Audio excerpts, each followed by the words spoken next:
Assalamualaikum, bagaimana kabar untuk hari ini? Semoga kita semua dalam keadaan sehat dan walafiat. Nah, anak-anak, masih ingatkah kalian tentang sifat cahaya? Ya, salah satu sifat cahaya adalah dapat dipantulkan. Cahaya dapat dipantulkan ketika mengenai benda, terutama benda bening seperti kaca pada cermin, sehingga kita dapat melihat bayangan kita di cermin. Nah, cermin itu apa?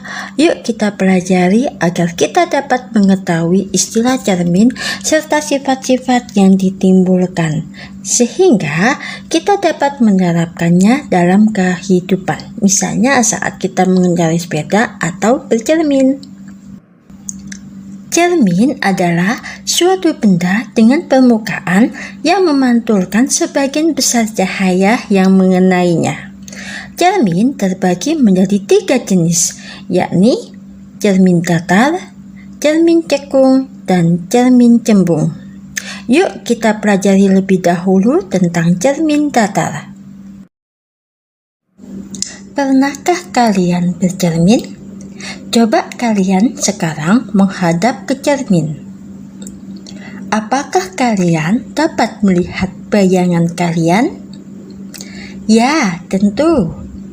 Bagaimana dengan posisi tubuh seperti tangan dan kaki? Ternyata berlawanan, bukan? Nah, cermin datar adalah menghasilkan gambar yang memiliki pembalikan kiri dan kanan. Berikut adalah skema pemantulan serta bayangan yang terbentuk pada cermin datar. Coba kalian perhatikan.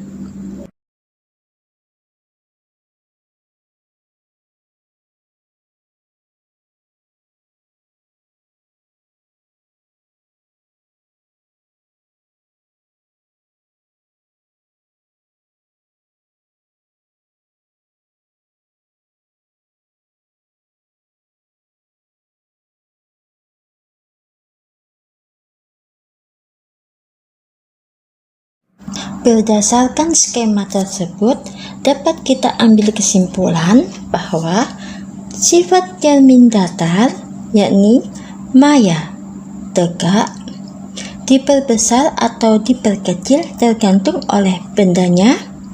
Jarak benda sama dengan jarak bayangan.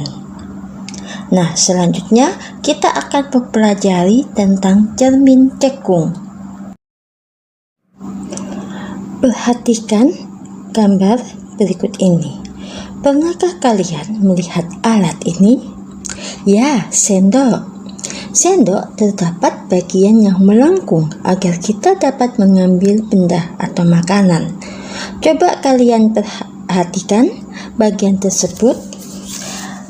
Amati juga bagian melengkung yang ada pada sendok. Apakah kalian dapat melihat bayangan kalian? Bagaimana bayangan yang dihasilkan? Berikut adalah skema pembentukan bayangan yang terdapat pada cermin cekung. Coba kalian perhatikan skema pembentukan bayangan.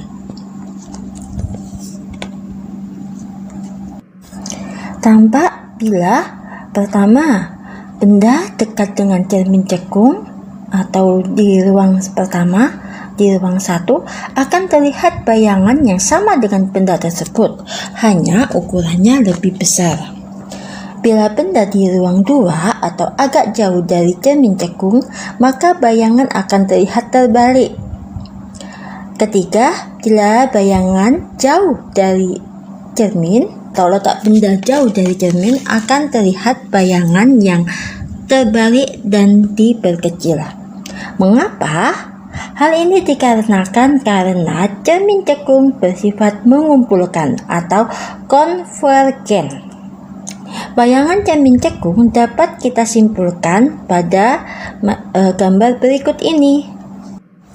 Benda di ruang pertama menghasilkan bayangan maya, tegak, diperbesar.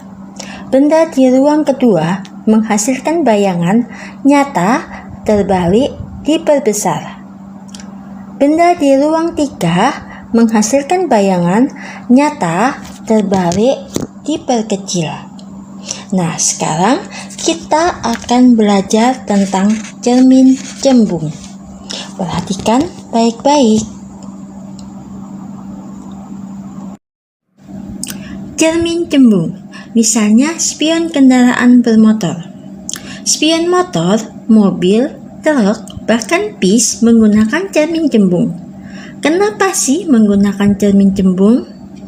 Kalau di spion kendaraan bermotor, bayangan dari kendaraan orang lain yang bisa kalian lihat jaraknya tidak sedekat yang kalian kira.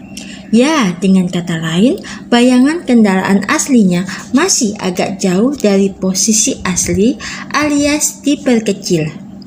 Inilah sifat yang dihasilkan oleh cermin cembung, yakni maya, tegak, diperkecil. Coba kalian bayangkan bila spion kendaraan bermotor menggunakan cermin cekung. Tentu akan sering terjadi kecelakaan, bukan? Berikut pembentukan bayangan dari cermin cembung. Coba kita amati sebentar ya.